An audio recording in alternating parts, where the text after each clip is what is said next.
तालुक्यातील कोत्तपल्ली, नाडीपुरा, चिंतरेवला आणि रंगदानपेटा गावाकडे जाणारी जे मुख्य रस्ता आहे ते गेल्या अनेक वर्षांपासून ते दुर्वस्थ होता। त्या रस्त्यावर शासनाने करोडो रुपयांची मंजुरी दिली आणि त्या काम ठेकेदार आणि इंजिनियर सध्याच्या स्थितीत तिथं सुरू केले, पण 1 ते 1.5 वर्ष होत आहे।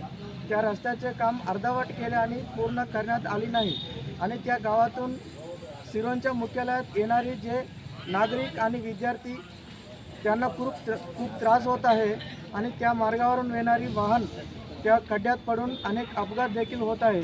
एक गंभीर समस्या घेऊन आम्ही आज राष्ट्रवादी काँग्रेस शरदचंद्र पवार पक्ष आणि त्या गावातील उपसरपंच मॅडम आणि आमच्या जिल्ह्याचे सरचिटणीस चोकमवार आणि गावकरी वर्ग आम्ही आज तहसीलदार साहेबांना निवेदन देऊन आम्ही मागणी केली, तात्काळ येत्या 15 दिवसात त्या रस्त्यांचे अर्धवट झालेले रस्त्यांचे पूर्ण करण्यासाठी सुरुवात करावी, अन्यथा आम्ही रस्त्यावर उतरून 4 गावातील लोकांनी रस्त्यावर उतरून आम्ही चक्काजाम आंदोलन करून तीव्र आंदोलन करण्यात येईल।